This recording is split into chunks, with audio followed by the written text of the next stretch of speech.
There is an old saying in the village, if Eshu smiles at you, check your pockets. Most folks had forgotten that. The village had grown predictable, men traded stories they believed to be facts, women brewed truths as if they were tea, and everyone walked with the confidence of people who thought they'd seen it all. But Eshu hated certainty. Certainty was dull. Certainty was a locked door, and Eshu never met a door he didn't want to kick off its hinges. So Eshu did what Eshu does best.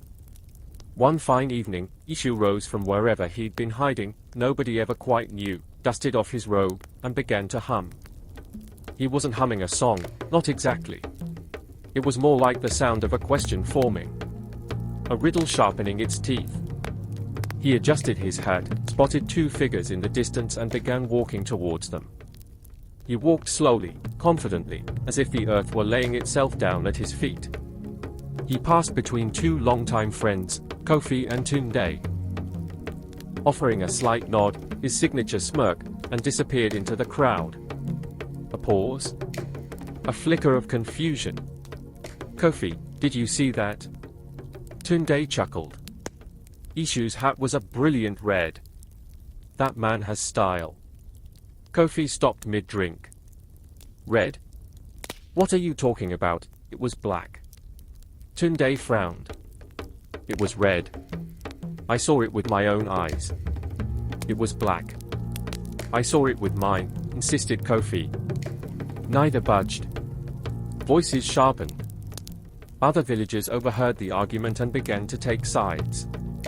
The tavern entered, the street filled with shouting and wagers. By nightfall, half the village stood on one side, swearing the hat had been red. The other half insisted it had been black. Voices thundered, egos swelled, nobody wanted to be wrong. Just as the first fist started to fly, just as the feud threatened friendships, fortunes, and family ties, Eshu appeared again, grinning ear to ear. He removed his hat, spun it slowly so all could see, and revealed the truth.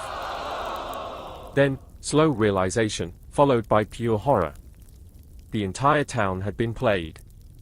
Eshu laughed, deep and smooth, clapping his hands as the people groaned, smacking their own foreheads in defeat.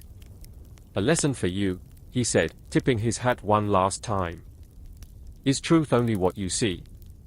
He echoed. And just like that, he was gone, leaving behind only ruined bets, wounded pride, and a perfectly crafted illusion. If deception were an art, Eshu was its earliest sculptor. But time would bring another artist, one who traded spider webs for paper money, and greed for million-dollar cons. His name? Yellow Kid Vile. Ah, the infamous Yellow Kid Vile, a con artist so legendary that his exploits practically read like a Hollywood script. Born Joseph Vile in 1875, he was one of the most notorious con artists of his time, swindling an estimated $8 million over his career. Joseph Vile realized something profound: people were greedy, and greed made them gullible. His first taste of deception came when he discovered embezzlement at his workplace. Instead of reporting it, he blackmailed the culprits into paying him to keep quiet. That was the moment he knew honest work was overrated. From selling phony elixirs, to staging fake prize fights, selling talking dogs, and even attempting to sell Cook County Hospital for a cool $150,000. Yes, you heard that right, he tried to sell an entire hospital he didn't own. One of his most audacious scams involved swindling Benito Mussolini out of $2 million. How? Vile convinced the Italian dictator that he had access to valuable financial ventures. Mussolini, eager for a quick profit, fell right into the trap. His greatest masterpiece? A fake bank. Vile set up an entire operation that looked like a real financial institution: marble floors, well-dressed tellers, stacks of paper stamped with official-looking seals. Customers walked in, felt the grandeur, and deposited their money, believing they had just secured their future. Except, the bank was an illusion.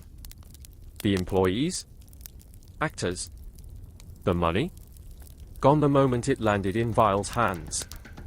And when the truth inevitably caught up, Vile would be long gone, laughing in some distant city, ready to set up the next grand con. Despite his long career of deception, Vile had a peculiar philosophy: you can't con an honest man. He believed that his victims were greedy, they wanted something for nothing, and he simply gave them what they asked for. Eventually, the law caught up with him, and he served 6 years in prison. He claimed to have been arrested 1,001 times.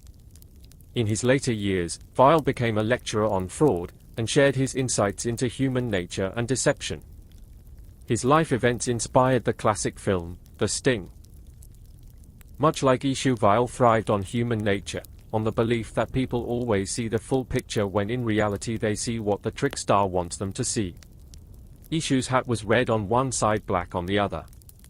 Vile's scams were gold on the surface, but empty underneath.